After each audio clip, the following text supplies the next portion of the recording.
नमस्कार। जय Hind all of you. Maths wave के ऑनलाइन प्लेटफॉर्म पे आप सभी का स्वागत है। कैसे हैं आप सभी? एकदम शानदार। दोस्तों, आज जैसा कि आप देख रहे हो, फर्स्ट पेपर सॉल्यूशन, यानी कि आप पहले ये समझिए कि ये कौन से पेपर का सॉल्यूशन है। कुछ बच्चों को हो सकता हो पता हो और कुछ ऐसे भी हो जिनको ना पता हो।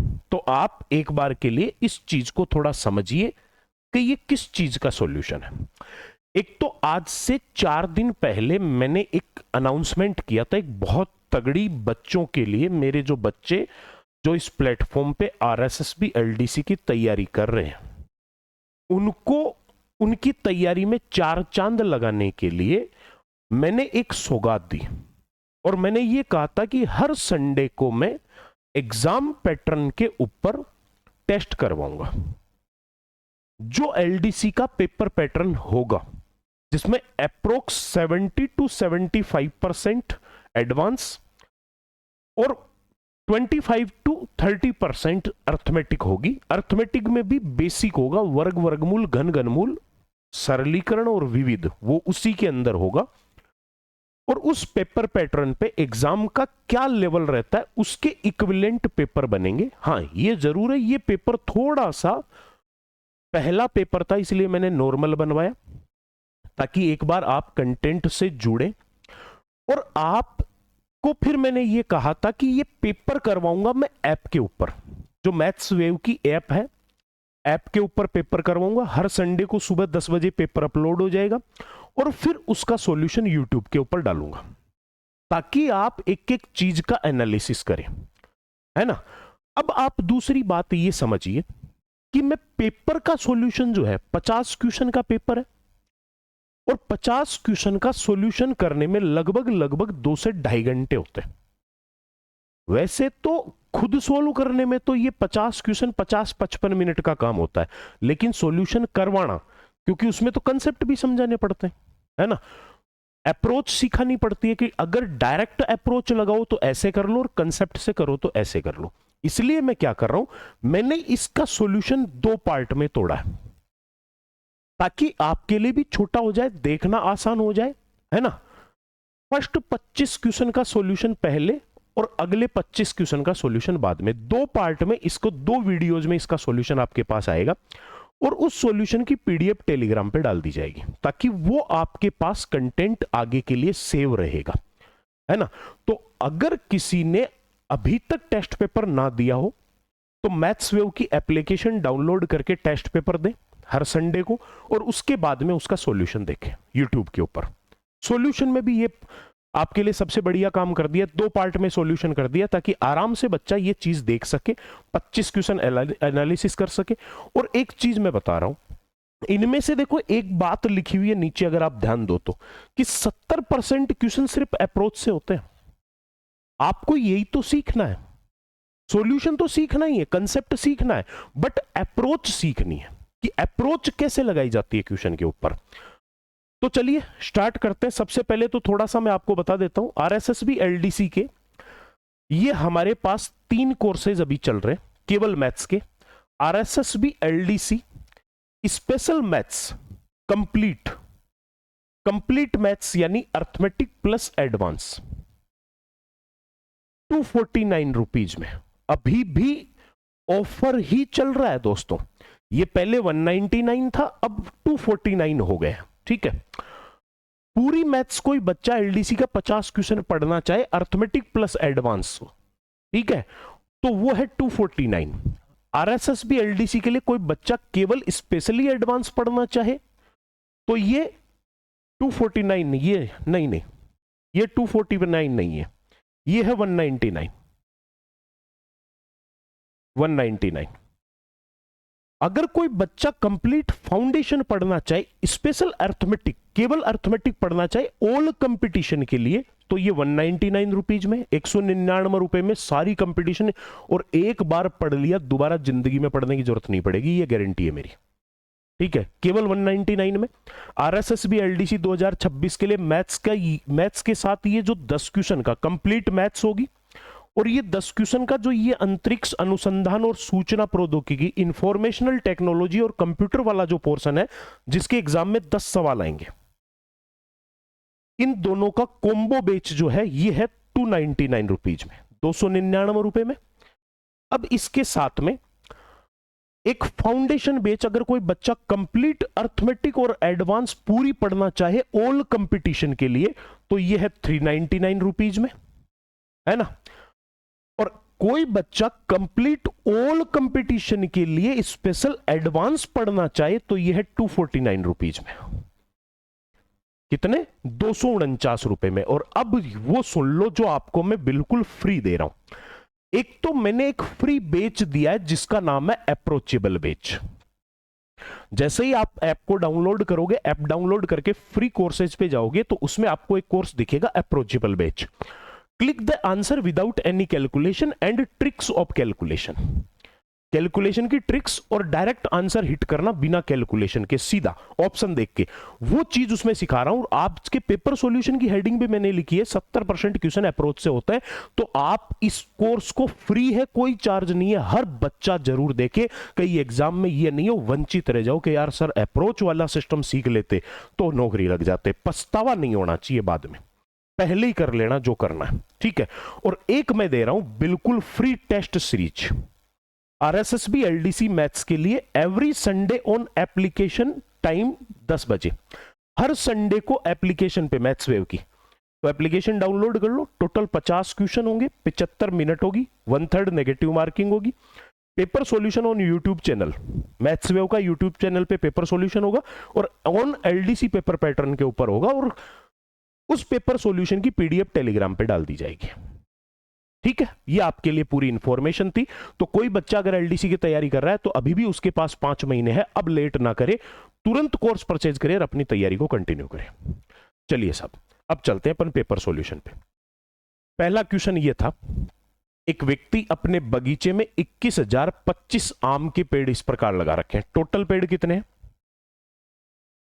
टोटल पेड़ है 21,025। 21,025 आम के पेड़ लगा रखे हैं और इस प्रकार लगा रखे हैं कि पंक्तियों की संख्या प्रत्येक पंक्ति में पेड़ों की संख्या के बराबर है। यानी यह कहना चाह रहा है कि जितनी पंक्ति है ना, प्रत्येक पंक्ति में उतने ही पेड़ हैं। तो पंक्ति और पेड़ों की संख्या क्या है? बराबर है। मान लो कि 10 पंक्तियां हैं तो हर पंक्ति में 10-10 पेड़ है। तो मुझे एक बात बताओ, 10 ही पंक्ति और 10-10 पेड़, तो टोटल कितना हो गया? 100 पेड़ हो गए। यानी अगर मैं कहूं के पंक्ति है, हर पंक्ति में के पेड़ है, तो टोटल हो गया के स्क्वायर। हो गया के स्क्वायर हो गया। और वो कह रहा है टोटल है 21,025। के स्क्वायर की वैल्यू है तो के की वैल्यू होगी 21,025 का वर्गमूल, क्योंकि स्क्वायर हटेगा तो स्क्वायर रूट लगेगा। अब देखो, एक बात तो क्लियर है कि अपने को इसका वर्गमूल करना है। इसका पहला अंक 5 है तो वर्गमूल का भी पहला अंक 5 ही होगा। तो आपका ये उत्तर तो नहीं हो सकता।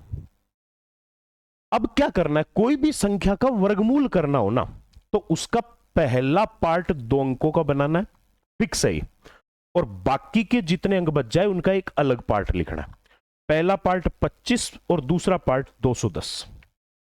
अब क्या करना है, इसका वर्गमूल अलग करो, इसका वर्गमूल अलग करो और फिर एक जगह कर लो। 25 का वर्गमूल नहीं करना, केवल यह देखना है कि पहला अंक कितना है। पहला अंक है 5। 1 से लेकर 9 तक, ध्यान से सुनना वर्गमूल कैसे होता है। इस पहले पार्ट का वर्गमूल करना है तो आप ये सोचो 1 से लेकर 9 तक कौन सी संख्या होती है जिसका स्क्वायर करने पर पहला अंक 5 आता है। ठीक है, तो स्क्वायर करने पर पहला अंक 5 केवल 5 का ही आता है। और अब इसका काम खत्म हो गया। पीछे 210। 210 का वर्गमूल होता नहीं है। 210 से छोटा जिसका होता है उसका लिख लो। 196 का होता है 210 से छोटा, तो कितना? 14। तो मैंने इस वाले का लिख दिया 14 और दोनों को एक जगह मिलाया तो इसका वर्गमूल आ गया और वर्गमूल हो गया 145। ये सबसे शॉर्ट तरीका है वर्गमूल करने का। पहला पद 2 अंकों का और बाकी के अंकों का एक पार्ट कर लो। इसका वर्गमूल अलग, इसका वर्गमूल अलग, और दोनों को एक जगह मिला लो। क्लियर? चलिए अगला क्वेश्चन सीधा सीधा ही पूछ रहा है, what is the square root of 34596? 34596 का वर्गमूल करना है साहब। मैंने अभी अभी समझाया, वर्गमूल करना है तो पहला पद होगा 2 अंकों का और बाकी के अंकों का एक अलग पद होगा। तो पहला पद 96 और दूसरा पद 345। फिर मैंने आपको यह समझाया कि इसका वर्गमूल अलग तरीके से करोगे, इसका वर्गमूल अलग तरीके से करोगे, है ना। ये देखो कि 1 से लेकर 96 का वर्गमूल नहीं करना, केवल 6 का देखो। 1 से लेकर 9 तक वो संख्या जिनका स्क्वायर करें तो पहला अंक 6 आए, तो ऐसी संख्या होती है 4 का स्क्वायर 16 और 6 का स्क्वायर 36। तो एक बात तो कंफर्म है कि इसका जो भी वर्गमूल होगा, वर्गमूल का पहला अंक 4 या 6 होगा। यहां वर्गमूल का पहला अंक सबका ही 4 या 6 है। चलो छोड़ दो, अब इसका काम खत्म हो गया। दूसरा 345, वही सेम चीज। 345 का वर्गमूल होता नहीं है, तो 345 से छोटा जिसका होता है उसका लिख लो। 324 का होता है क्योंकि ये 18 का स्क्वायर होता है, तो 18 हो गया साहब। अब मैंने लिख दिया इस दूसरे वाले का 18। इनको मिलाऊं तो 184 हो रहा है, और 18 के साथ 6 को मिलाऊं तो 186 हो रहा है। तो पॉसिबिलिटी आ गई, है ना। यानी कि अब मुझे पता है कि 2 वर्गमूल तो हो नहीं सकते, वर्गमूल तो 184 या 186 में से कोई एक होगा। पेपर सॉल्यूशन थोड़ा स्पीड से ही चलता है, उसमें आपको कंसेप्ट पहचानना होता है कि हाँ मैंने क्या किया और करना क्या चाहिए था। अब कंफर्मेशन करने के लिए क्या करोगे, ये जो वर्गमूल आपका आया है इसको जस्ट अगले नंबर से गुणा करोगे, 18 को 19 से। तो लगातार संख्या को गुणा करने का तरीका बिना के पेन उठाए, 18 और 19 का गुणा करना है तो 18 के स्क्वायर में 18 जोड़ दो। 18 का स्क्वायर 324, 18 जोड़ा 342। जबकि मैंने देखा कि यहां दूसरा पद है 345, इससे बड़ा है तो वर्गमूल भी बड़ा होगा, इसका स्क्वायर रूट होगा 186। ये लीजिए, ये 186 हो गया, ये आपका आंसर है। क्लियर? चलिए अगला क्वेश्चन। अगला कह रहा है ए अनुपात बी बराबर 3:2। ए अनुपात बी का मान है 3:2, यानी मैं कह सकता हूं कि एक का मान 3 का कोई मल्टीपल है और बी का मान 2 का कोई मल्टीपल है। तो अगले ने पूछा 7a + 9b अनुपात 5a + 7b। एक तो ये चीज समझ लेना कि ऐसी स्थिति जब आए कि जब कोई अनुपात देकर उनका ही अनुपात पूछा गया हो तो आंसर तभी आएगा जब ये सारे के सारे समघातीय होंगे। नहीं तो इसमें ऐसे क्वेश्चन भी बनते हैं जिनका सॉल्यूशन ही नहीं होता। यहां मैंने देखा 1 की पावर 1 है, तो यहां भी 1 है, यहां भी 1 है, यहां भी 1 है। सारे के सारों की टोटल घात सेम हो रही है, इसका सॉल्यूशन हो जाएगा। अगर इसमें ऐसा होता कि इसकी घात 2 हो गई और इसकी 1 हो गई तो फिर इसका सॉल्यूशन होता ही नहीं, आंसर आता आंकड़े अपर्याप्त। समघातीय होना बहुत जरूरी है। तो मैं क्या करता हूं, सीधा सीधा वैल्यू उठा लेता हूं। 1 का मान 3 और बी का मान 2, तो ये आ गया 7a यानी 7 गुणा 3 प्लस 9b यानी 9 गुणा 2,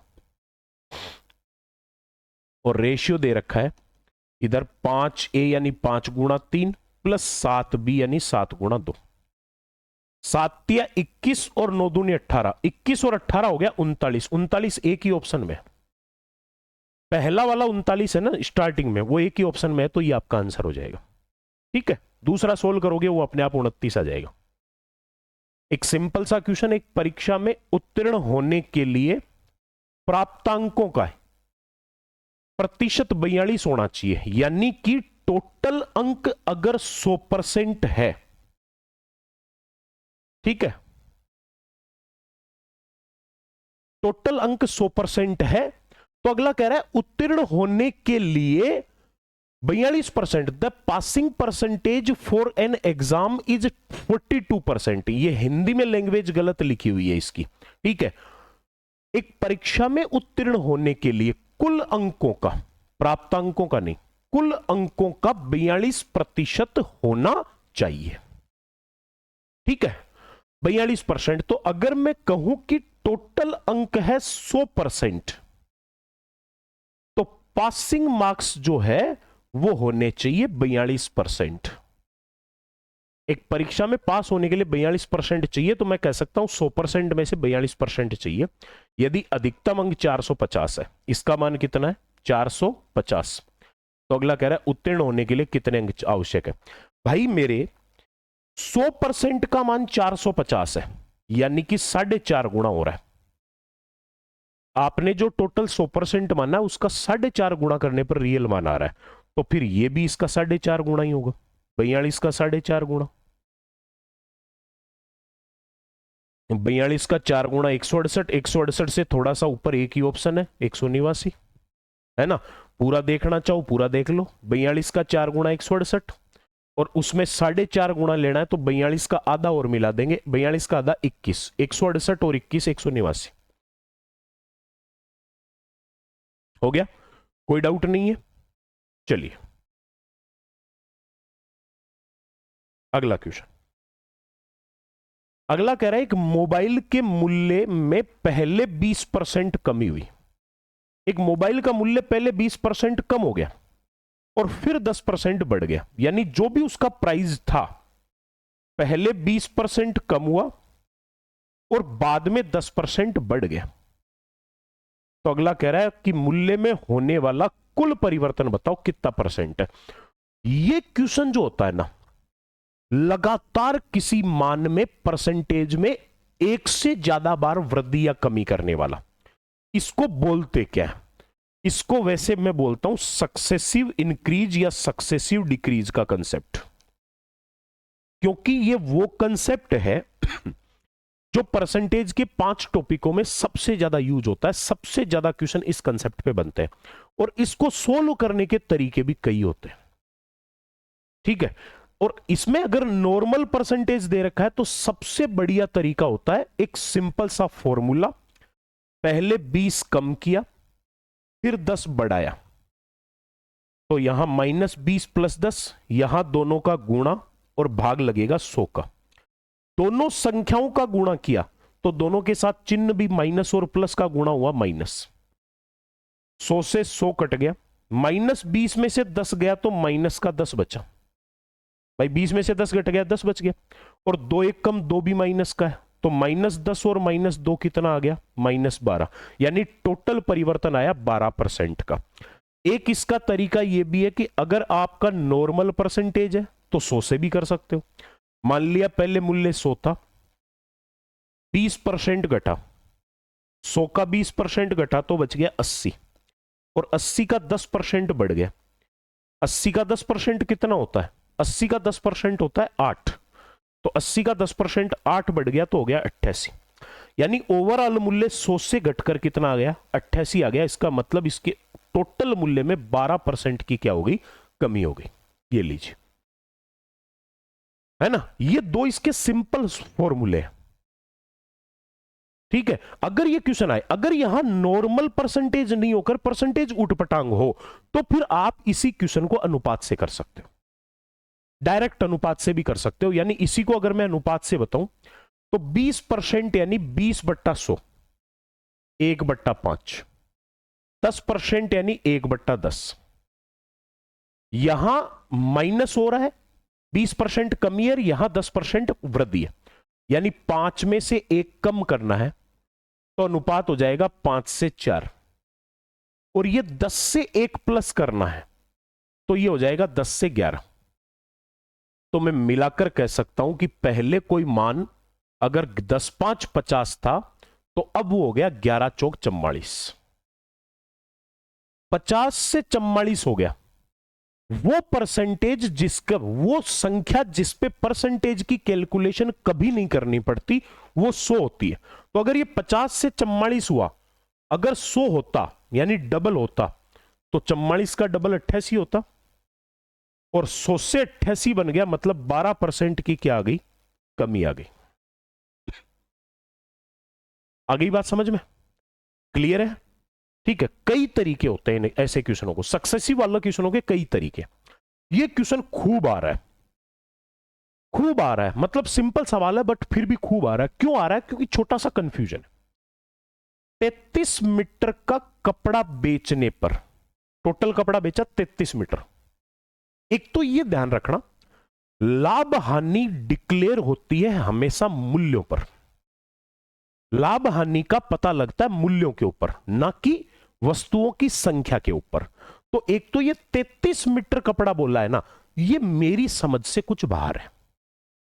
मैं इसको रुपयों में कन्वर्ट करने की कोशिश करूंगा, क्योंकि जो चीज मेरे जितनी सिंपल वे में रुपए से समझ में आ सकती है, वो मेरे कभी भी वस्तुओं की संख्या से समझ में नहीं आएगी। ये बात आपको मान के चलनी है ना। तो 33 मीटर कपड़ा बेचा, तो 11 मीटर कपड़े, ये देखो लाभ हानि किसके बराबर है? 11 मीटर कपड़े के विक्रय मूल्य के बराबर लाभ है। जो लाभ हुआ है वो 11 मीटर कपड़े के विक्रय मूल्य के बराबर हुआ है। तो आपको क्या करना है? कुछ मत करो, बस 1 मीटर कपड़े का विक्रय मूल्य मान लो 1 रुपया। सबसे सिंपल तरीका बता रहा हूं। और अगर यहां होने वाला लाभ और हानि क्रय मूल्य के बराबर बताता, तो 1 का क्रय मूल्य मान लेता। 1 का विक्रय मूल्य 1 रुपया है, तो बेचा 33 मीटर, तो 33 मीटर का विक्रय मूल्य होगा 33 रुपए, और लाभ हुआ 11 मीटर के बराबर, तो 11 मीटर का विक्रय मूल्य होगा 11 रुपया। सही है।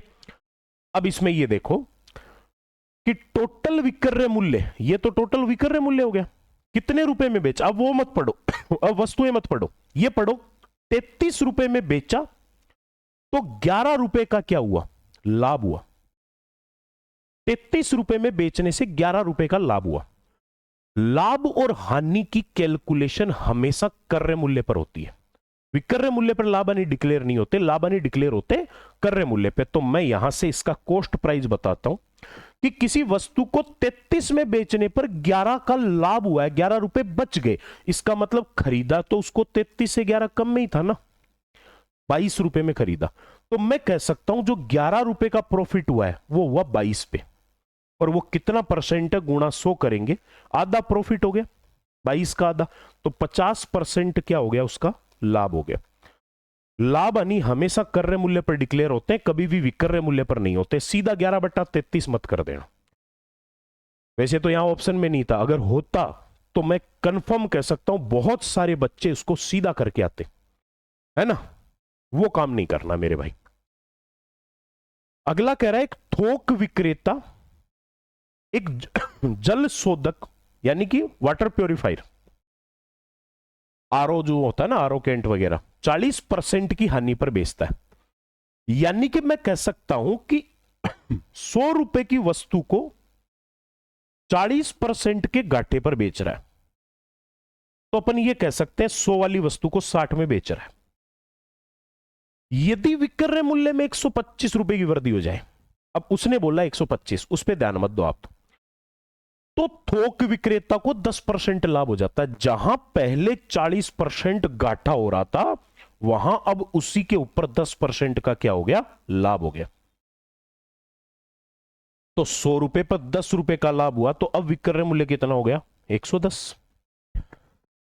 तो मेरे भाई मेरी कैलकुलेशन कहती है कि जो वस्तु 60 की बिक रही थी वो अब 120 की 110 की बिक रही है।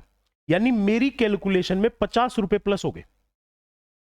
ये तो मैंने जो डाटा माना है उसके आधार पे कह रहा हूं, और वो कह रहा है कि 50 प्लस नहीं हुए, 125 प्लस हुए। 50 का मान 125 है, 2.5 गुना ही है ना। सीधा पता लगे तो सीधा लगा लो, नहीं तो ये कह दो 50 बराबर 125, तो 1 बराबर 125/50, काट पीट के कर लो, कोई दिक्कत नहीं। तो अगला कह रहा है जल शोधक का क्रय मूल्य। भाई क्रय मूल्य अपन ने क्या माना है? 100 माना है, और वो कह रहा है कि रियल आंसर 100 का कितना गुणा है? 2.5 गुना। 100 का 2.5 गुना कितना होता है? 250 होता है। ये लो।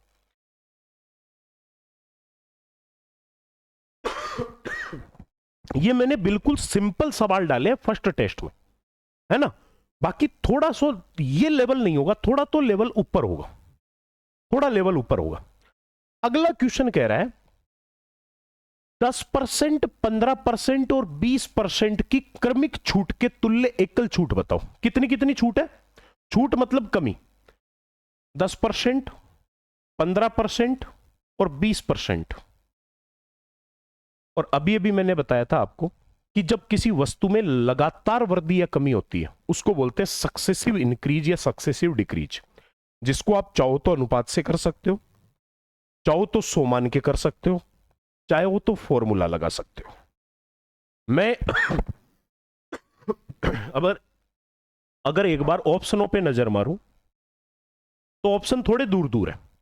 अप्रोच पे देखो काम करता हूं, 20, 15, 35 और 10 हो गया 45। 45 तो टोटल छूट ऐसे हो गई। अब उसमें से कम कितनी होगी? इन दोनों का गुणा हुआ 1.5,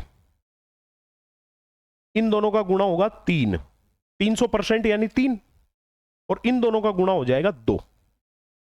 तो 3, 2, 5 और 6.5, 45 में से 6.5 कम हो जाएगा तो 38.5 तो ऐसे ही हो गया। अभी तो मैंने दो का कम किया है, तीनों का कम करना बाकी है। तो इसका मतलब एक बात मैं कह सकता हूं, आंसर जो होगा वो 38.5 के आसपास होगा, 38.5 के आसपास एक ही है। ये तो आपकी अप्रोच है सीधा सीधा आंसर की। अब देखो अपन इसको कैसे करें। एक तो ये ध्यान रखना, 3 बार इसने कमी या वृद्धि करी है, 3 बार कमी कमी करी है। एक तो पहले कह रहा है 10%, बाद में 15, बाद में 20। मैं मेरी मर्जी से इनका क्रम बदल सकता हूं, एक तो ये ध्यान रखना, कोई फर्क नहीं पड़ेगा। मैंने 10% लिखा, 20 लिखा, 15 लिखा, सारे नॉर्मल परसेंटेज है। मैंने मान लिया 100 रुपए पे हो रहा है, 100 पे 10 की छूट 90, 90 का 20% की छूट, 90 का 20%, 90 का 10% हो गया 9, 90 का 10% 9, तो 20% हो गया उसका डबल 18।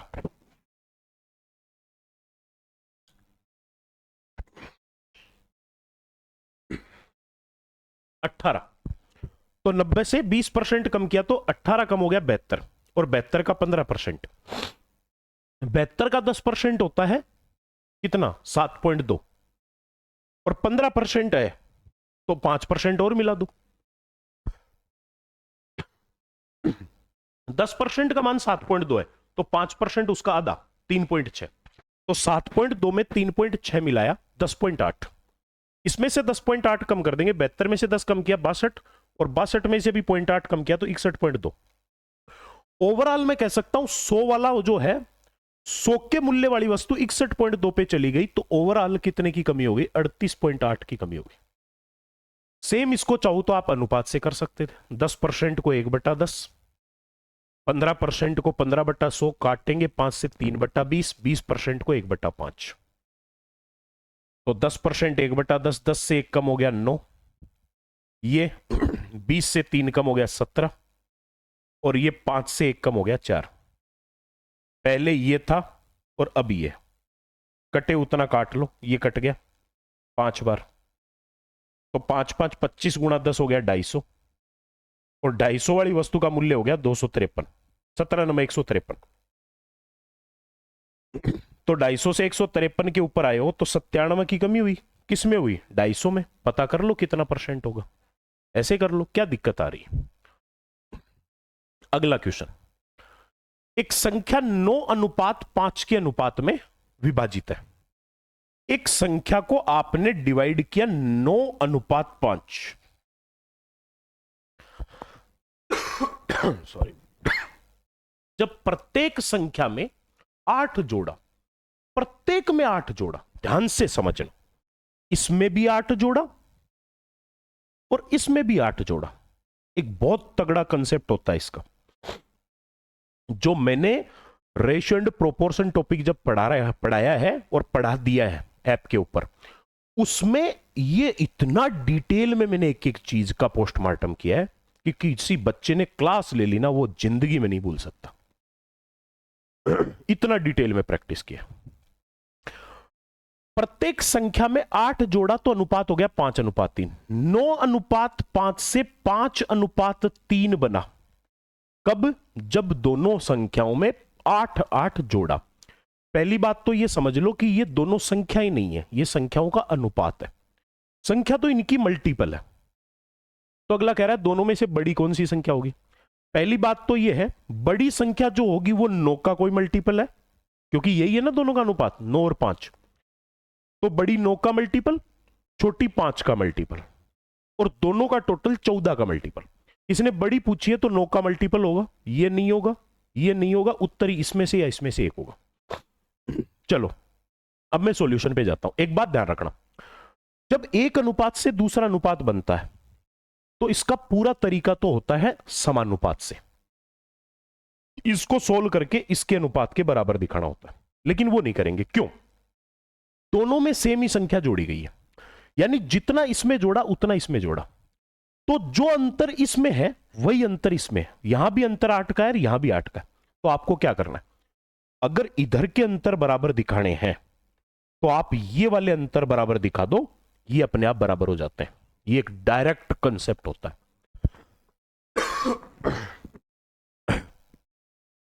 क्या करना है, ये अंतर बराबर दिखाने हैं तो आप इनको बराबर दिखाना है ना, तो ये अंतर बराबर कर दो, ये वाले अपने आप बराबर हो जाएंगे। इस बात को दिमाग में सेट करो। तो मैंने देखा 9 और 5 में अंतर दिख रहा है 4 का, और 5 और 3 में अंतर दिख रहा है 2 का। अभी तो ये अंतर बराबर नहीं है। अगर ये बराबर नहीं है तो कन्फर्म है ये भी बराबर नहीं मिलेंगे। देख लो बोले, ये 9 से 5 4 कम हो रहा है, 5 से 3 2 कम हो रहा है, जबकि रियल में तो ये 8 8 प्लस हो रहा है, कम तो हो ही नहीं रहा। तो मैं क्या करूं, ये अंतर 4 और ये 2 का है, बराबर करने के लिए क्या कर देता हूं, इसको डबल कर दो, तो 4 4 का अंतर हो जाएगा।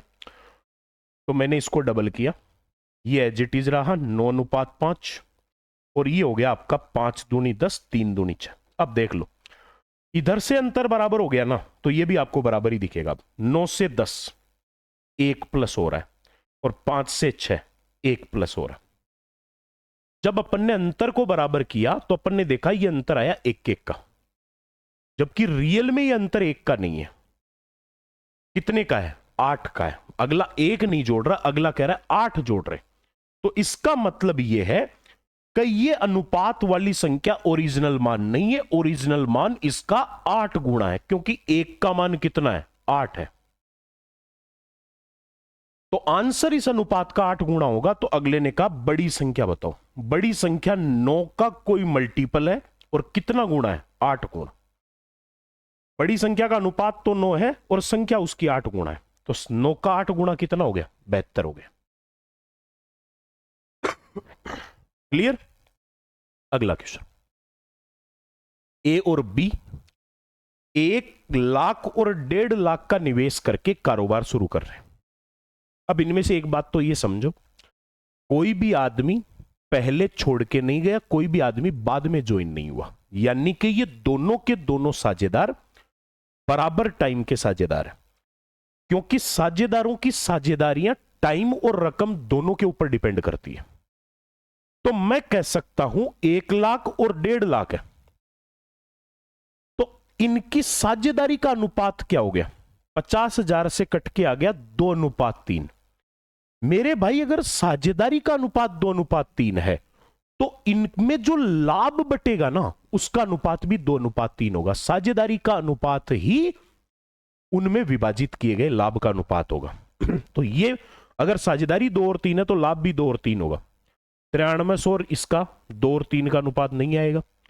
94 14,000 का नहीं आएगा। 95 1 42 का 19 से कट रहा है ये तो, लेकिन ये नहीं कट रहा, नहीं आएगा। 96 144, 48 दूनी 96, 48 थी 144। एक ही ऑप्शन है जिसका अनुपात 2 अनुपात 3 है। ये आपका आंसर हो गया।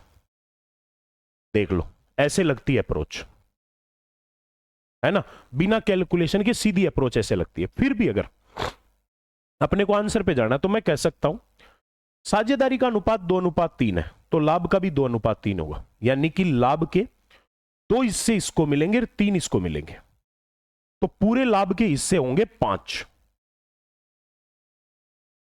अगले ने लाभ बताया 24,000। 24,000 का लाभ के 5 हिस्से कर दिए, 4800 4800 के, और 4800 के 2 हिस्से इसको मिलेंगे, तो 4800 के 2 हिस्से 9600 रुपए तो इसको मिल गए, और 4800 के 3 हिस्से इसको मिलेंगे, तो 4800 के 3 हिस्से 14,400 इसको मिल गए। ये सॉल्यूशन हो गया, है ना। बाकी पहली कोशिश अप्रोच लगाने की करो, टाइम बचाएगी, कॉन्फिडेंस दिलाएगी। अगला क्वेश्चन, 12% साधारण ब्याज की दर पर 1500 रुपए का मासिक ब्याज। किसका? 1500 रुपए का मासिक ब्याज, महीने का ब्याज 1500 रुपए। दर कितनी है? 12%। मेरे भाई दर क्या होता है, एक बात याद रखना, दर 1 साल का ब्याज होता है। आप इसको याद रखो, दर यानी 1 वर्ष का ब्याज। तो 1 वर्ष का साधारण ब्याज है 12%। इसने कहा 1 महीने का ब्याज 1500 है, तो अगर 1 महीने का ब्याज 1500 है तो अपने को तो 12 महीने का चाहिए भाई। तो 1500 रुपए 12 महीने तक मिलेंगे, तो ये हो गया 18,000। जबकि परसेंटेज कह रहा है कि 1 वर्ष का ब्याज 12% होगा, और उस 12% का मान इसने कितना बताया? 18,000। तो मुझे तो बताओ 12 का 1.5 गुना ही होता है ना 18। 1000 को गोली मारो, 1000 छोड़ दो ना एक बार। 12 का 1.5 गुना ही होता है ना 18। तो इसका मतलब आंसर जो होगा वो 100% का 1.5 गुना होगा। 100 का 1.5 गुना 1.5 लाख, ये एक ही ऑप्शन है जो 1.5 गुना है। ये तो खुद 1 लाख 100% ही है। ये 25 लाख कितना हो गया? 25 गुना हो गया। और ये 15 लाख, ये 15 गुना हो गया। 1.5 गुना एक ही ऑप्शन है, तो ये आंसर हो गया। पूरा कैलकुलेशन करो, पूरा कर लो। 12% का 18,000 है, तो 1% का होगा 18,000 बट्टा 12। तो ये 12 एकम 12, 12 पंजो 60, कितना आ गया? 1500। 1% का 1500 है, तो निवेश की गई राशि 100% का मान, हर संख्या 100% होती है। 1500 का 100 गुना हो गया 1.5 लाख। ये लीजिए, हो जाएगा। कुछ भी नहीं है मेरे भाई, बहुत सिंपल है, कोई दिक्कत नहीं है, छोटे छोटे सवाल है। वह निश्चित धनराशि क्या होगी जो 2 वर्ष में 12.5% चक्रवृद्धि ब्याज की दर से 6800 रुपए हो जाती है ना? वह धनराशि बतानी है जो 2 वर्ष में 12% की दर से 6800 हो जाती है। ये 6800 तो यार मिश्रधन तो नहीं हो सकता, लैंग्वेज में गड़बड़ है। What is the principal amount that will amount of, हाँ प्रिंसिपल अमाउंट बताना है, amount 6,800 in 2 years at a compound interest of per annum। हाँ, ये चक्रवृद्धि ब्याज दे दिया मेरे भाई, ये ब्याज दे रखा है आपको। तो देखो, पहले तो आप एक चीज ये समझ लीजिए, 12.5% लिख दिया ना, तो 12.5% का सॉल्यूशन, जब भी कोई क्वेश्चन में परसेंटेज भिन्न या मिश्र भिन्न में लिखा हुआ हो, तो एक तो यह ध्यान रखना, उसका सॉल्यूशन कभी भी नॉर्मल परसेंट से नहीं होगा, उसका सॉल्यूशन अनुपात से ही होगा। तो मैंने 12.5% को अनुपात में बदला, 12 दूनी 24 और 1 25 बट्टा 2%, यानी 200। 25 बट्टा 200 1/8। तो मैं कह सकता हूं कि 2 वर्ष के लिए लिया, ये पहला साल और ये दूसरा साल। दिक्कत ये है, मूलधन मुझे नहीं पता, लेकिन एक बात पता है, दोनों वर्ष मूल रकम का 1/8 हिस्सा ब्याज मिलेगा। पहले साल भी 8वां, दूसरे साल भी 8वां। तो एक बात याद रखना, जब किसी भी सवाल में, पूरी मैथ्स के किसी भी सवाल में इधर 8वां हिस्सा करना है, इधर 8वां करना है, तो एक काम करो, इस टोटल का मान नहीं दे रखा, लेकिन उसके 2 बार ये हिस्से करने, ये भी 8वां और ये भी 8वां, तो इसको 8 8 64 मान लिया करो। तुम्हारी पॉइंटों की कैलकुलेशन नहीं होगी, सीधा उत्तर आ जाएगा, नॉर्मल कैलकुलेशन होगी। और अगर ये 8 होता और ये 7 होता तो 56 मान लो, गुणा करके मान लिया करो नीचे का। तो 64 का 8वां हिस्सा 1 साल का ब्याज, तो 64 का 8वां हिस्सा 8 रुपया, और दूसरे साल में भी 64 का हिस्सा 8 रुपया। ये तो मेरे भाई सिंपल इंटरेस्ट है, साधारण ब्याज लगा, अभी तो चक्रवृद्धि ब्याज है, तो ब्याज पे ब्याज और लगेगा। पहले साल ब्याज पे ब्याज नहीं लगता, दूसरे साल लगता है। इस साल लगेगा पीछे वालों पे ब्याज, तो पीछे वाला ब्याज 8 है, उसका 1/8 ब्याज और लग जाएगा, क्योंकि दर तो 8वां हिस्सा ही है। 8 का 1/8 हो गया 1। तो आपकी कैलकुलेशन के अकॉर्डिंग मुझे एक चीज बता दो, एक तो मैं डायरेक्ट आंसर यहां से बताऊं ना, तो मुझे बताओ आपका प्रिंसिपल कितना आया? प्रिंसिपल आया 64, तो उत्तर जो भी होगा ना वो 64 का मल्टीपल होगा। अगर मैं अप्रोच पे काम करूं, आंसर जो भी होगा वो 64 का मल्टीपल होगा।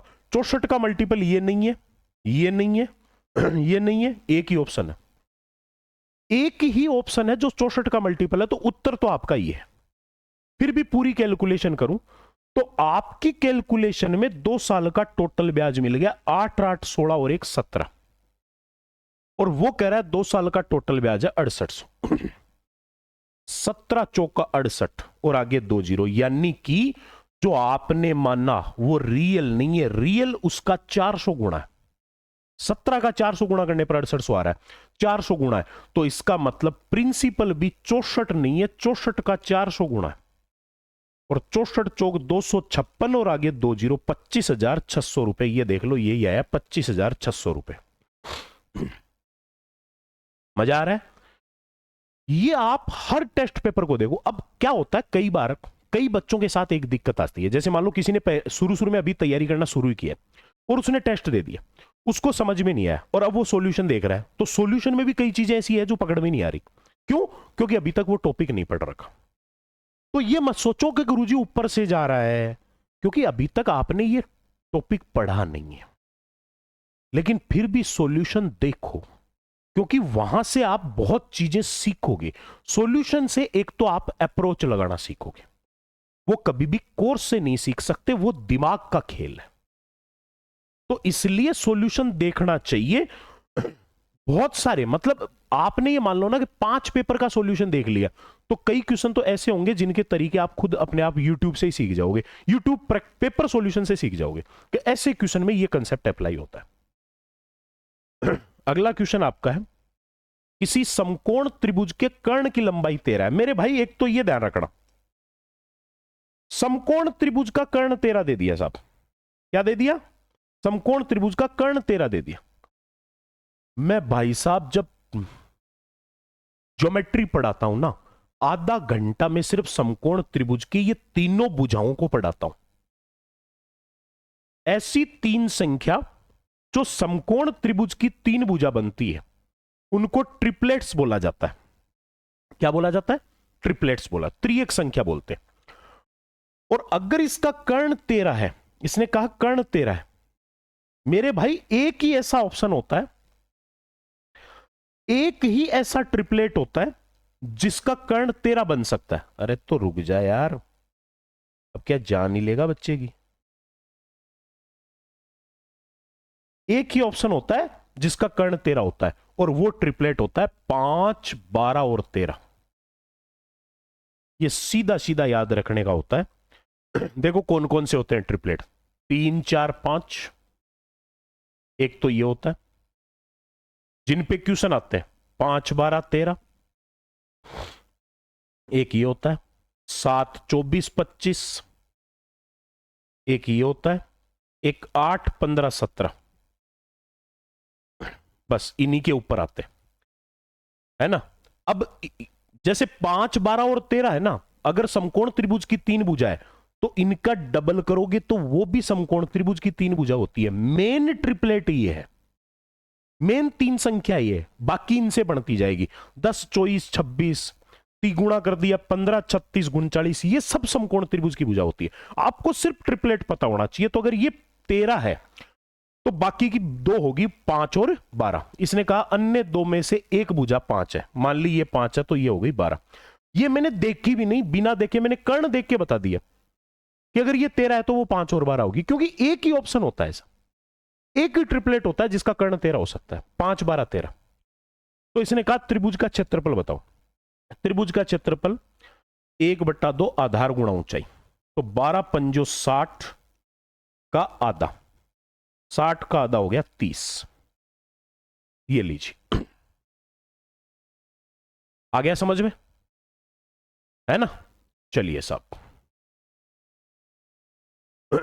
अगला क्वेश्चन, एक त्रिभुज की भुजाओं की लंबाई, त्रिभुज की 3 भुजा है, लंबाई है 5, 7, 10। एक तो मैंने अभी अभी बताया ऐसा कोई ट्रिपलेट नहीं है जो 5 7 10 हो रहा हो। 3 4 5, 5 12 13, 7 24 25, 8 15 17, कोई ट्रिपलेट नहीं है जो 5 7 10 बनता है। फिर भी मैं एक बार अप्रोच लगाऊंगा, देखो डायरेक्ट सीधे अप्रोच लगा के देखते हैं क्या उत्तर हो सकता है। तो त्रिभुज का क्षेत्रफल बताना मेरे भाई। एक बार सपोज करो अगर ये समकोण त्रिभुज होता, लगभग लगभग मान लिया, तो ये 5 है, ये 7 है और ये 10 है, तो क्षेत्रफल क्या आता? क्षेत्रफल होता 1/2 आधार गुणा ऊंचाई, यानी कि आधार और ऊंचाई के गुणा का आधा। तो 7 पंजो 35 का आधा लगभग 17.5 के आसपास होता। भाई अगर समकोण त्रिभुज है तो 17.5 होता, समकोण नहीं है तो 17.5 के आसपास हो जाएगा। यानी कि एक बात कन्फर्म है, इसमें से उत्तर वो होगा जो 17.5 के आसपास आएगा।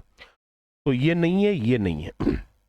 7√10, √10 का मान होता है 9 का होता है 3, √9 का, तो ये 3 पॉइंट समथिंग हो जाएगा। और 7 या 21 हो रहा है, ये भी नहीं आ रहा 17.5 के आसपास, ये भी नहीं होगा। तो उत्तर तो आपका ये हो गया। अब 2√66 देखना है तो वैसे देख लो, √66 होता है लगभग, देखो √64 का मान होता है 8, 8 का स्क्वायर होता है 64, और ये 66 है तो 8 पॉइंट समथिंग आएगा, और उसका डबल करेंगे तो 8 पॉइंट समथिंग का डबल 16 पॉइंट समथिंग होगा। 17.5 के आसपास यही एक ऑप्शन है, ये आपका उत्तर है। एक तो ये समझ लो, ये तो सीधी अप्रोच है ना। अब कोई बच्चा बैठा बैठा ये सोचो अरे यार वास्तव में अप्रोच काम करती, अरे भाई करती है मेरे भाई, अप्रोच से ही दुनिया कायम है। अगर अप्रोच नहीं लगेगी तो फिर यार इतने 50-50 क्वेश्चन अगर सिस्टमेटिक करने लग गया बच्चा, तो 3 घंटे में 50 सवाल नहीं कर सकता यार एक स्टूडेंट। टीचर थोड़ी बैठेगा एग्जाम देने, बच्चा बैठेगा। अप्रोच सीखो। अब इसका पूरा तरीका सीख लो। इस त्रिभुज की तीनों भुजाएं अलग अलग है, तो ये एक विषमबाहु त्रिभुज है। जब किसी त्रिभुज की तीनों भुजा अलग अलग होती है तो विषमबाहु त्रिभुज होता है। और विषमबाहु त्रिभुज का क्षेत्रफल का सूत्र होता है हीरोन वाला। क्या? हीरोन ने एस के 4 मान लिए थे, उसमें से 3 भुजाएं हैं त्रिभुज में, तो 3 के साथ तो अंतर आ जाएगा, एक अकेली न्यूट्रल रह जाएगी। ये हीरोन का सूत्र है। जहां एस क्या है? एस होता है अर्ध परिमाप, यानी परिमाप का आधा, तीनों के योग का आधा। तो 10 7 17 और 5 22 का आधा हो गया 11। तो अब मैं यहां लिखता हूं, देखो एस का मान 11 और 11 को गुणा करेंगे तो एक बात कंफर्म हो गई कि रूट के अंदर 11 का कोई मल्टीपल आएगा। 11 का मल्टीपल एक ही ऑप्शन में है, 11 6 66, वैसे अप्रोच लग जाएगी। फिर भी पूरे पे जाओ। अब एक बार तो 11 में से एक भुजा घटाओ, 11 में से 5 घटाया 6, 11 में से 7 घटाया 4, 11 में से 10 घटाया 1। अब मुझे पता है ना 11 का वर्गमूल होता है ना 6 का होता है, 4 का वर्गमूल हो गया 2, तो ये 4 तो आ गया बाहर रूट के, और अंदर बच गया 11 6 66, ये हो गया 2√66। ये आपके क्वेश्चन का आंसर हो गया। अप्रोच बता दी, डायरेक्ट आंसर बता दिया। और ये सब चीजें आपको सीखनी है मेरे भाई। ऐसा नहीं है कि चलो ठीक है रे यार रहने दो क्या फर्क पड़ता है, नहीं, कैसे रहने दो, सीखो। नौकरी लगना है तो रहने क्यों दो। अगला कह रहे एक समचतुर्भुजाकार मैदान, समचतुर्भुज मैदान की भुजा 122 है, तो इसके एक विकर्ण की लंबाई जो है ना, अगर 122 है तो एक विकर्ण की लंबाई 240 है। देखो मेरे भाई, एक तो आप ये समझ ले,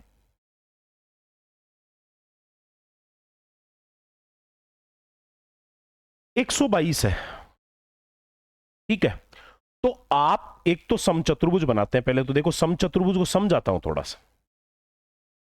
समचतुर्भुज की प्रॉपर्टी क्या होती है?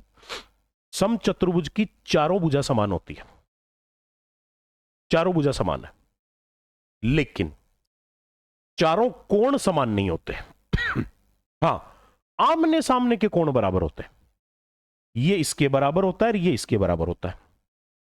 एक तो ये समचतुर्भुज की चारों भुजा समान होती है, आमने सामने के कोण बराबर होते हैं, और आमने सामने के कोण, ठीक है, ये कह रहा है आमने सामने के कोण बराबर हो गए। चलो ठीक है, ये भी चीज मान ली साहब कि आमने सामने के कोण बराबर हो गए। और दूसरी बात, पड़ोसी कोणों का योग 180 होता है। जिस किसी चतुर्भुज के पड़ोस वाले कोणों का योग 180 होता है। इन दोनों का 180 होगा, इनका 180 होगा, इनका 180 होगा, इनका 180 होगा। ये ज्योमेट्री में इतना खोद के बताया है मैंने, एक एक शब्द का निचोड़ निकाल दिया उसमें। तो 180 होता है पड़ोस का। और ये कहा जाता है किसी चतुर्भुज के पड़ोसी कोणों का योग 180 डिग्री हो तो वो हमेशा चक्रीय चतुर्भुज होता है। ठीक है, चलिए, नहीं सॉरी उल्टा बोल गया, समांतर चतुर्भुज होता है। आमने सामने के कोणों का योग 180 होता है, वो चक्रीय चतुर्भुज होता है। यानी इनका योग 180, इनका योग 180 होता, वो चक्रीय चतुर्भुज होता है। पड़ोस वाले कोणों का योग 180 हो, वो होता है समांतर चतुर्भुज। तो ये समचतुर्भुज एक प्रकार का समांतर चतुर्भुज ही होता है। अब दूसरी बात यह है, इसके विकर्णों की लंबाइयां अलग अलग होती है। समचतुर्भुज के दोनों विकर्ण की लंबाई अलग अलग होती है। और समचतुर्भुज का तो क्षेत्रफल भी क्या होता है, 1/2 विकर्णों का गुणनफल होता है। दोनों विकर्णों का गुणनफल होता है। देखो मेरे भाई, अब इसने कहा कि समचतुर्भुज की एक भुजा 122 है, इसके एक विकर्ण की लंबाई 240 है। मान लिया ये वाला विकर्ण है 240, है ना, ये वाला विकर्ण 240 है। तो अगला ये पूछ रहा है कि मैदान का क्षेत्रफल क्या होगा। अब एक बात तो ये समझ लो कि इसका क्षेत्रफल जो होगा वो 1/2 दोनों विकर्णों का गुणनफल होगा। यानी विकर्णों के गुणनफल का मैं कह सकता हूं आधा होगा। अब मुझे एक विकर्ण तो दे रखा है 1/2, एक विकर्ण हो गया 240, दूसरा वाला नहीं पता, चलो एक बार अप्रोच लगा के देखता हूं, देखे लग जाएगा। तो 2 का भाग इसमें गया 120 बार, यानी उत्तर जो भी होगा वो 120 का मल्टीपल होगा। इनमें से 120 का मल्टीपल 0 गया, 12 11 132 ये है, 0 गया, 12 दूनी 24 ये नहीं है, ये उत्तर नहीं हो सकता। 12 चौक 48, 12 चौक 48 ये है, 12 एकम 12 ये नहीं हो सकता। उत्तर इन दोनों में से कोई एक है ना, इन दोनों में से आंसर कोई एक होगा। अब मैं एक अप्रोच और लगा देता हूं, वो भी अभी सिखा दूंगा आपको, वो सुन लो। पहले एक बार मैं आपको सॉल्यूशन बताऊंगा कंप्लीट, नहीं तो अप्रोच लगा दूंगा ना तो फिर आप सॉल्यूशन पे ध्यान नहीं दोगे।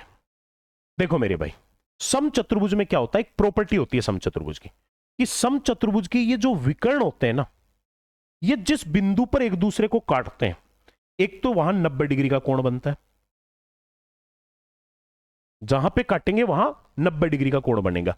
और दूसरी बात, वो बिंदु इन विकर्णों को 2 बराबर भागों में बांटता है। समचतुर्भुज के विकर्ण एक दूसरे को 2 बराबर भागों में तोड़ते हैं और मध्य बिंदु पर मिलते हैं, और मध्य बिंदु पर जो कोण बनता है वो 90 डिग्री का होता है। तो मैं ये कह सकता हूं फिर कि ये वाला जो त्रिभुज है ये एक समकोण त्रिभुज बन गया। बना कि नहीं बना, पूरा 240 है तो आधा 120। अब इस समकोण त्रिभुज में आपको समकोण के सामने की भुजा 122 दे रखी है, एक भुजा 120 है और दूसरी पूछी है।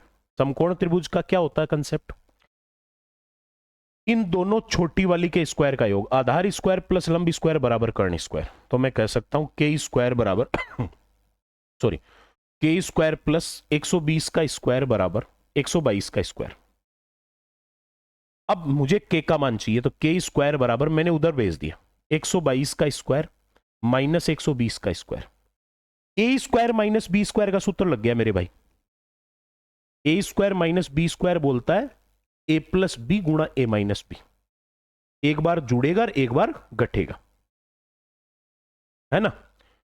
तो एक बार जोड़ देते हैं 122 प्लस 120 और एक बार घटा देते हैं, 122 में से 120 गया 2, 12 और 12 24, 242, 242 का डबल 484। के स्क्वायर का मान 484, तो के का मान हो जाएगा 484 का वर्गमूल, क्योंकि स्क्वायर हटेगा तो रूट लगेगा। 484 का वर्गमूल 22, ये 22 आ गया। तो मेरे भाई उसका डबल कितना होगा, क्योंकि पूरा विकर्ण ये तो इतना टुकड़ा है, पूरा विकर्ण 22 का डबल हो गया 44 हो गया।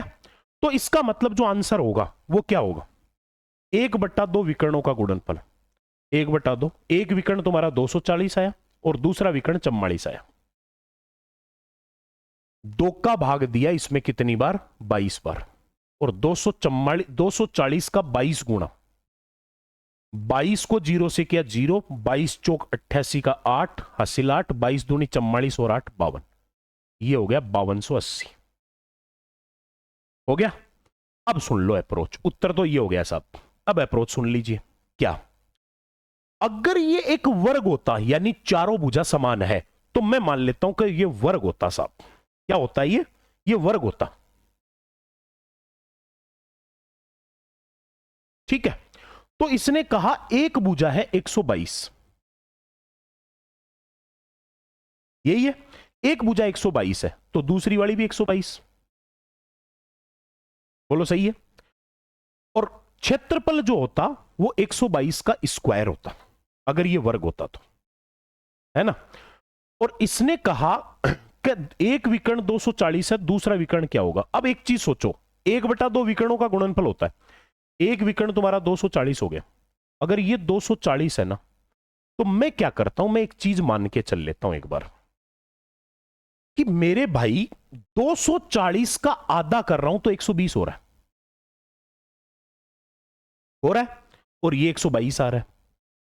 तो कहने का मतलब ये हो गया कि गुणा का आधा, चलो इसको 120 माना, इसको भी 120 मान के आधा करेंगे, तो 120 गुणा 120 हो गया 14,400, और उसका आधा हो गया 7,200। यानी आंसर जो होगा वो 7,200 के आसपास कोई होगा। देखो अप्रोच को समझो, ये 120 है, मैंने एक बार के लिए राउंड फिगर इसको भी 120 मान लिया, क्या फर्क पड़ता है? मान लिया, है ना। तो 120 है, 120 है, तो दोनों का गुणा, गुणा का आधा, गुणा का आधा करेंगे तो ये 7,200 के समथिंग एक ही ऑप्शन है। ठीक है। बाकी ये अप्रोच जो है ना, ये इतनी परफेक्ट कोई बच्चा तभी लगा पाएगा। अभी ये मैंने अप्रोच बताई है, हो सकता है मे बी पॉसिबल कई बच्चों को तो पल्ले ही नहीं पड़ा होगा कि गुरुजी ये क्या बता दिया आपने। लेकिन इसके लिए थोड़ी प्रैक्टिस चाहिए होगी, ये ऐसे समझ में नहीं बैठेगी। दूसरी बात, ज्योमेट्री की थ्योरी आनी चाहिए, तो वो बच्चा ये अप्रोच लगा पाएगा, अदरवाइज नहीं लगा पाएगा, है ना। लेकिन आप कंसेप्ट को पकड़ के चलो, कंसेप्ट मैंने आपको समझाया, इसके ऊपर ध्यान दो आप। ये वाला काम में यही आने चीजें। अप्रोच मैंने कहा 70% क्वेश्चनों पे लगती है, 100% पे नहीं लगती। 150 मीटर व्यास वाला एक वृत्ताकार मैदान, 150 मीटर व्यास है, तो त्रिज्या हो गई 75। भाई व्यास 150 है तो त्रिज्या कितनी हो गई? 75 हो गई। 150 मीटर व्यास वाला एक वृत्ताकार मैदान के परितः, परितः मतलब चारों ओर 3 मीटर की एक समान चौड़ाई वाला वृत्ताकार पथ का क्षेत्रफल ज्ञात करो। इसके चारों ओर 3 मीटर की चौड़ाई का एक वृत्ताकार पथ बन गया। ये लो साहब, ये बन गया। इसकी चौड़ाई है 3 मीटर। आपको बताना है इसका क्षेत्रफल।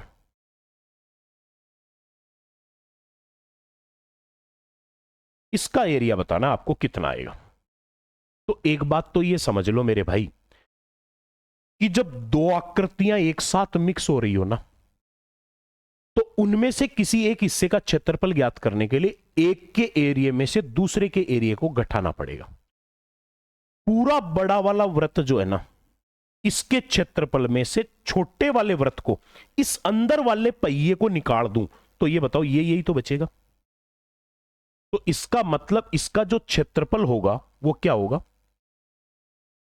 पाई आर स्क्वायर, बाहर वाला वृत्त का क्षेत्रफल माइनस अंदर वाला वृत्त का क्षेत्रफल। अब बाहर वाले का क्षेत्रफल क्या होगा? देखो पाई आर स्क्वायर होता है वृत्त का क्षेत्रफल, तो और उत्तर भी पाई में ही दे रखे हैं।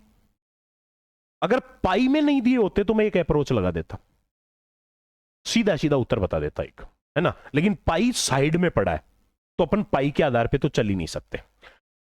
अब मुझे एक बात बताओ, अंदर वाले वृत्त की त्रिज्या 75 है, तो बाहर वाले की त्रिज्या 3 मीटर चौड़ाई और बढ़ गई, तो बाहर वाले की 78 हो गई। तो बाहर वाले वृत्त का क्षेत्रफल पाई आर स्क्वायर, यानी पाई गुणा 78 का स्क्वायर, माइनस अंदर वाला पाई गुणा 75 का स्क्वायर। पाई कॉमन ले लिया, 78 का स्क्वायर माइनस 75 का स्क्वायर, ए स्क्वायर माइनस बी स्क्वायर, वो बन जाएगा ए प्लस बी गुणा ए माइनस बी। तो एक बार तो 78 प्लस 75, और एक बार 78 माइनस 75। तो ये आ गया पाई। 75 75 होता तो 150, ये 78 3 बढ़ा है तो 153, और गुणा में 78 में से 75 गया 3। उत्तर हो जो होगा वो 3 का मल्टीपल होगा, क्योंकि 3 आ रहा है। 5 4 9 3 12 3 का मल्टीपल है। 7 4 11 4 15 3 का मल्टीपल है। 6 5 11 4 15 3 का मल्टीपल है। 9 5 14 4 18 3 का मल्टीपल है ना। अब मुझे एक बात दिख गई कि 153 में भी तो 3 है, एक 3 तो ये रहा और एक 3 इसमें भी है, क्योंकि ये भी तो 3 का मल्टीपल है। या फिर इसको देखूंगा तो 5 3 8 और 1 9, भाई ये तो 9 का मल्टीपल है, तो उत्तर भी 9 का मल्टीपल होगा। और 9 का मल्टीपल एक ही है, ये नहीं है 9 का भाग नहीं जाता अंकों के योग में। 7 4 11 4 15 में नहीं जाता, 15 में नहीं जाता। एक ही ऑप्शन है जिसमें अंकों का योग जो हो रहा है ना वो आपका 9 का मल्टीपल है। तो इसका मतलब दूसरी में एक चीज अप्रोच ये लगा सकता हूं, इसका पहला अंक मैंने देखा सबका यूनिट डिजिट अलग अलग है उत्तर का। ये अप्रोच बेच में सिखा रखी है मैंने सारी चीजें, जो अभी भी मैंने डिस्कस किया ना शुरू में कि एक अप्रोच बेच दिया है जो बिल्कुल फ्री है, कोई चार्ज नहीं है, जिसमें सीधा आंसर हिट किया जाता है, उसमें ये सारी चीजें सिखा रखी है। इसका पहला अंक भी 3 है, इसका भी 3 है, तो उत्तर जो होगा उसका पहला अंक 3 3 9 होगा, और एक ही ऑप्शन है जिसका पहला अंक 9 है। आंसर हो गया आपका ये। क्लियर? चलिए साहब अगला, एक घन की भुजा 9√3 है, तो विकर्ण की लंबाई देखो मेरे भाई, वर्ग का विकर्ण जो होता है ना, वर्ग, क्योंकि वर्ग की लंबाई और चौड़ाई सेम होती है, उसका विकर्ण होता है भुजा का √2 गुणा। और घन की लंबाई चौड़ाई ऊंचाई 3 होती है, वो तीनों समान होती है, तो घन का विकर्ण होती है भुजा का √3 गुणा, है ना। इसने कहा विकर्ण क्या होगा, एक तो मैं कह सकता हूं भुजा में 9 आ रहा है, विकर्ण उसका मल्टीपल होगा, तो उत्तर में भी 9 आएगा, यानी उत्तर 9 का मल्टीपल होगा। एक ही ऑप्शन है 9 का मल्टीपल, एक तो डायरेक्ट सीधा सीधा उत्तर ही हो गया। फिर भी पूरा आंसर पे जाना है, भुजा इसने कही 9√3 और विकर्ण उसका √3 गुणा होता है, तो √3 गुणा √3 हो गया 3 और 9 3 27, ये लीजिए ये सीधा सीधा हो गया 27। क्लियर? अगला, एक बंद घनाभ की चौड़ाई और ऊंचाई, इसकी 12 सेंटीमीटर लंबाई की 25% और 50% है। देखो लंबाई बोली 12, चौड़ाई और ऊंचाई जो है ना, चौड़ाई और ऊंचाई इसकी लंबाई की 25%, तो 12 की 25%, 25% होता है चौथा हिस्सा 3, और 50%, 50% होता है आधा 6, है ना। अब एक तो मैं ये कह सकता हूं इन सब में 3 3 आ रहा है ना, और इनसे बनेगा इसका पृष्ठीय क्षेत्रफल, तो उत्तर जो होगा वो भी 3 का मल्टीपल ही होगा, क्योंकि बनेगा तो इनसे ही, है ना। और 3 का मल्टीपल देखो, 5 और 2 7 और 2 9, 6 और 2 8 और 1 9, 5 2 7 2 9 6 2 सारे ही है ना। चलो अब देखो संपूर्ण पृष्ठीय क्षेत्रफल क्या कहता है, आपको एक बार इन दोनों का गुणा करना है, एक दीवार का क्षेत्रफल आ जाएगा, इन दोनों को गुणा करेंगे एक दीवार का क्षेत्रफल आ जाएगा, इन दोनों को गुणा करेंगे एक दीवार का क्षेत्रफल आ जाएगा, तो दो दो को गुणा करने पर 3 दीवारों का क्षेत्रफल आ जाएगा। जबकि घनाभ में दीवार है 6, तो उसका डबल कर देंगे, तो 12 तिया 36 एक दीवार, 6 तिया 18 दूसरी दीवार, 12 6 72 तीसरी दीवार, और उनका डबल कर दिया, 3 दीवारों का डबल कर दिया तो 6 दीवारें हो गई। 36 18 72 18 90 और 36 126, 126 का डबल 252, ये लीजिए ये आपका आंसर हो गया। क्लियर है? कोई डाउट नहीं है? अगला क्वेश्चन, एक बेलन की ऊंचाई है 14 और उसके वक्र पृष्ठ का क्षेत्रफल है 660, तो आयतन क्या होगा। आयतन क्या होता है भाई साहब, मैं आयतन पे ही चलता हूं, क्या होता है आयतन, पाई आर स्क्वायर एच। उत्तर पाई में नहीं है ना, पाई का मान होता है 22/7, थोड़ा ध्यान से समझना, और 22 होता है 11 का डबल, यानी एक बात तो कन्फर्म है, इस पूरे को सोल्व करोगे तो इसमें 11 तो आएगा, क्योंकि पाई का मान है 22, उसमें 11 आता है। आंसर जो होगा वो 11 का मल्टीपल होगा। आपको एक प्राइम नंबर छांटना है इसमें से, ऐसी संख्या जो कटने के चांसेस ना हो। अब नीचे तो 7 आ रहा है, 22/7, तो 7 नहीं, लेकिन 11 तो रहेगा ना ऊपर, 11 का मल्टीपल होगा उत्तर। अब 11 कैसे चेक करते हैं, कौन सी संख्या है? अल्टरनेट डिजिट को जोड़ो एक एक छोड़ के। 5 और 4 9, 2 और 2 4, बराबर नहीं है, 11 का मल्टीपल नहीं होगा। 5 2 7, 7 2 9, बराबर नहीं है, नहीं होगा। 5 4 9, 7 2 9, बराबर है, हो सक 9 का मल्टीपल, 11 का मल्टीपल होगा। 5 2 7, 2 और 2 4, नहीं है, एक ही ऑप्शन है जो 11 का मल्टीपल है। उत्तर तो आपका ये हो गया, 2475 इसका आंसर हो गया। मजा आना चाहिए कि हाँ गुरुजी, ये तो बहुत बड़ी बीमारियां थी, इनका आपने इतना सीधा सॉल्यूशन कैसे कर दिया। भाई आप भी करोगे ये, मैं क्या करूंगा।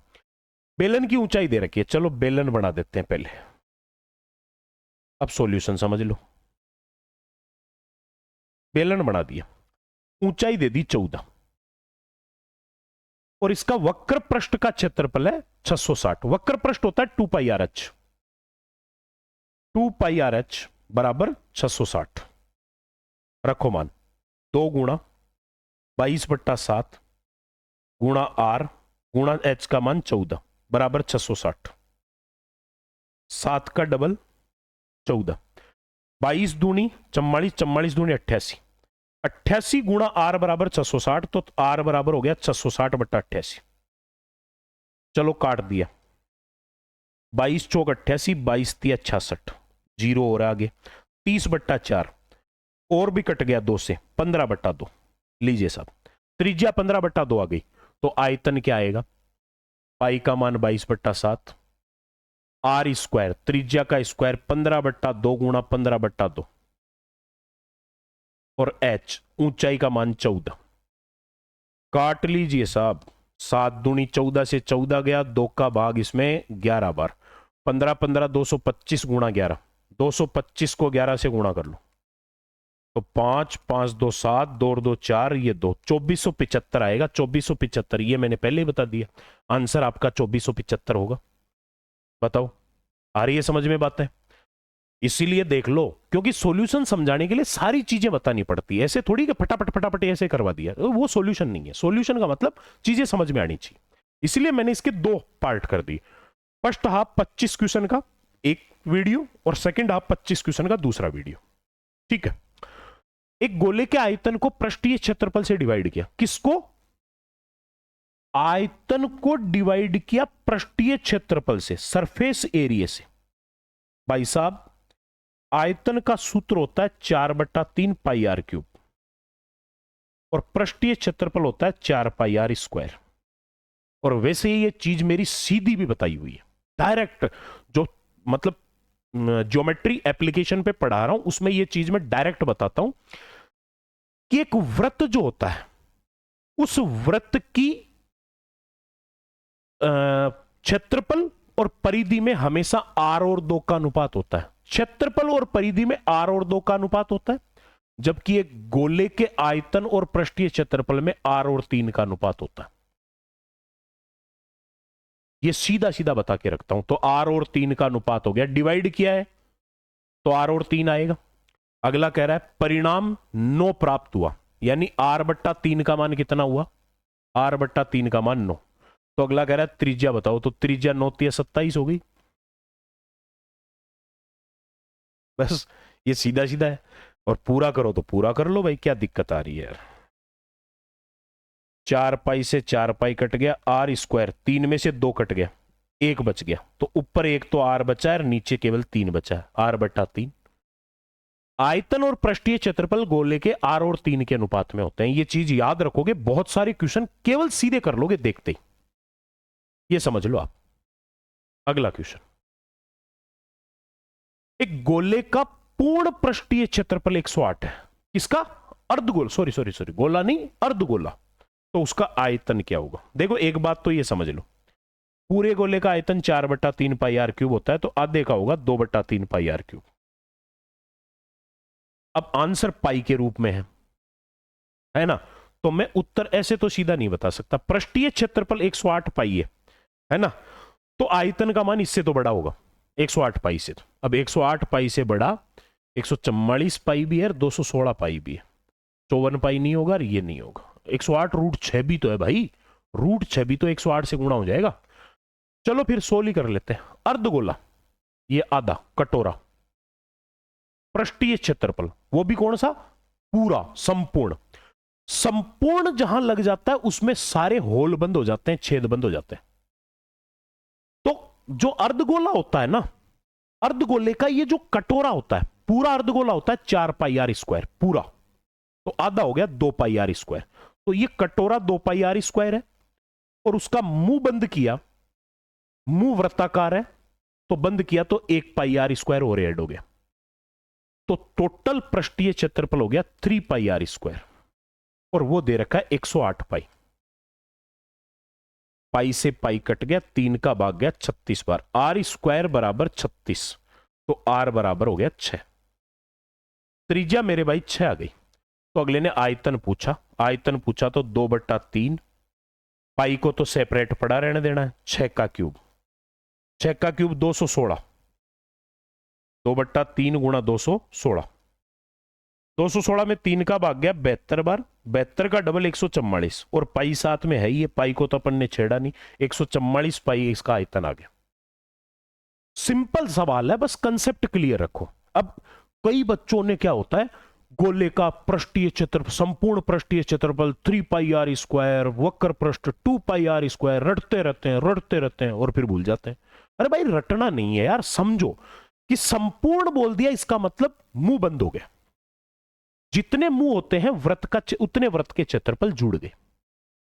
जो भी आकृति है उसको अगर वक्र बोला है तो इसका मतलब मुंह खुले हैं, और संपूर्ण बोला है तो मुंह बंद है।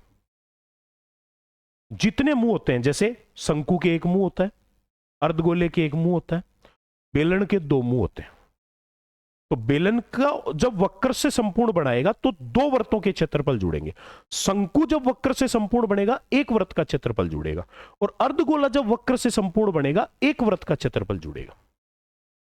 चलिए अगला क्वेश्चन, अगला क्वेश्चन हो गया साहब,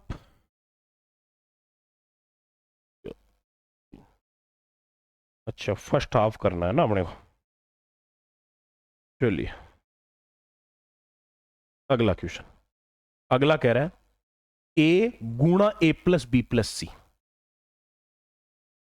ए को गुणा किया A plus B plus C से तो 45 आया, बी को गुणा किया A plus B plus C से तो 75 आया, सी को गुणा किया A plus B plus C से तो 105 आया।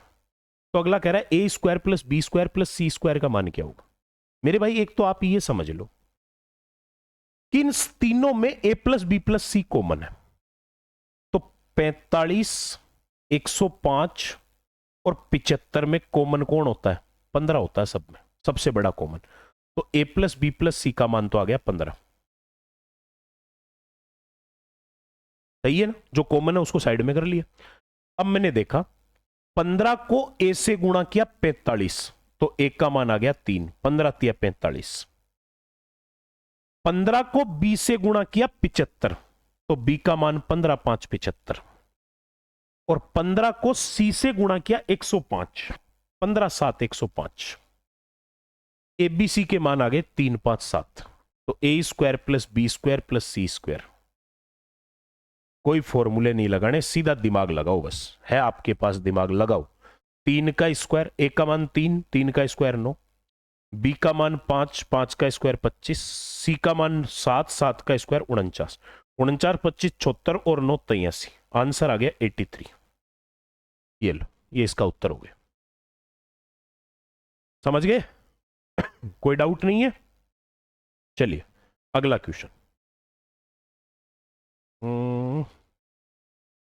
एक मिनट भाई साहब, देखते हैं कहीं आधे से ऊपर तो नहीं निकल गए अपन।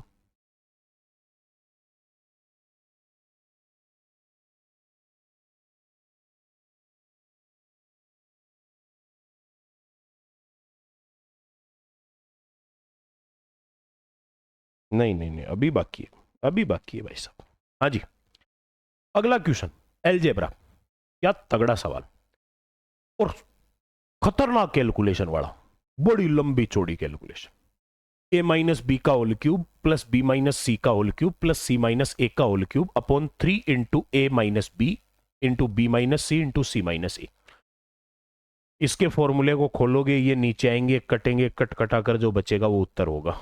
लेकिन मुझे एक बात बताओ, मैं इसको अलग तरीके से रीड करता हूं भाई साहब, मैं इसको अलग एंगल से देखता हूं। मुझे तो आप एक बात का जवाब दे दीजिए, क्वेश्चन में एबीसी है? बिल्कुल है। लेकिन क्या ऑप्शन में एबीसी है? नहीं है, ऑप्शन में सिर्फ मान पूछा है। तो फिर मैं एबीसी को क्यों ढोऊं, इसका वजन क्यों लेके घूमूं? मुझे एबीसी की जरूरत ही नहीं है। तो फिर मैं क्या करूंगा, सबसे पहले तो मेरी मर्जी से एबीसी के मान रखूंगा इसमें। सबसे पहले तो पहला काम तो मैं ये करूंगा। अब ये ध्यान रखना, नीचे ए माइनस बी माइनस सी माइनस ए है, तो मैं तीनों का मान सेम नहीं रख सकता, क्योंकि सेम रखूंगा तो नीचे वो घट के जीरो बन जाएगा। ऊपर जीरो बने भले, लेकिन नीचे जीरो नहीं बढ़ना चाहिए, क्योंकि नीचे जीरो होता है उसका मान अनंत होता है, इनफाइनाइट की फॉर्म बन जाती है। नीचे जीरो नहीं बढ़ना चाहिए, मान सेम तो नहीं रखूंगा। तो फिर एक काम करता हूं, कुछ भी रख लेता हूं, ए बी सी। ए में से बी घटा रहा है, यानी बड़ा मान ए है, तो चलो ये रख लिया 2 1 0। तीनों को जीरो नहीं रख सकता, एक को तो जीरो रख सकता हूं यार, क्या दिक्कत है ना? रखो भाई, ए माइनस बी का होल क्यूब, तो 2 माइनस 1 का होल क्यूब, 2 में से 1 गया 1 का क्यूब, प्लस बी माइनस सी, बी में से सी गया, 1 में से 0 गया तो 1 का क्यूब, ये भी, प्लस सी माइनस ए, सी में से ए गया, 0 में से 2 गया, माइनस 2 का क्यूब, और अपॉन 3 इंटू ए में से बी गया, अभी अभी देखा 1 आएगा, बी में से सी गया 1 आएगा, सी में से ए गया -2 आएगा। ऊपर मैंने सॉल्यूशन किया, 1 का क्यूब 1 का क्यूब 1 1, लेकिन -2 का क्यूब -8, और नीचे 3 दूनी 6, और 1 1 तो पूरा 6 आ गया, नीचे माइनस हो गया मेरे भाई। -8 में से 1 1 2 गया तो -6, और नीचे भी -6, -6 से -6 कट गया, उत्तर 1 आएगा। क्यों करना है फॉर्मूले, क्यों लगाना है फालतू में सूत्र याद करने? भाई जब मुझे पता है क्वेश्चन में एबीसी लिखा है बट ऑप्शन में नहीं है, तो एबीसी का वजन घीसने की कोई जरूरत नहीं है भाई। एबीसी की अपने को जरूरत नहीं है, नहीं घीसेंगे अपन एबीसी का वजन, है ना? तो ये चीज ध्यान रख के चलो, ये काम करते हुए चलो। इसका मान बताना क्या होगा, x cube minus Y cube into x square plus 5x plus 6, x की power 4 minus 16 upon x minus y, x plus 3, x minus 2, x square plus 4। भाई साहब एक बात समझिए आप, पहली बात तो आप इसमें चाहो तो वैल्यू पुटिंग लगा सकते हो, जैसे मैंने पिछले पे लगाई। लेकिन कोई बच्चा सोचेगा गुरुजी अभी तो कह रहे थे आप कि इसमें एक्स वाई है, एक्स वाई, और ऑप्शन में भी एक्स वाई है, तो फिर वैल्यू पुट कैसे कर सकते हैं? बिल्कुल कर सकते हैं। आप एक्स और वाई के मान रखो, जो भी आपकी मर्जी हो, बस जीरो नहीं बनना चाहिए, क्योंकि नीचे जीरो बनते ही अनंत हो जाएगा, जीरो नहीं बनने चाहिए। तो जैसे x -2 लिखा हुआ है, तो x का मान 2 नहीं मानेंगे, क्योंकि 2 में से 2 जाएगा, जीरो हो जाएगा।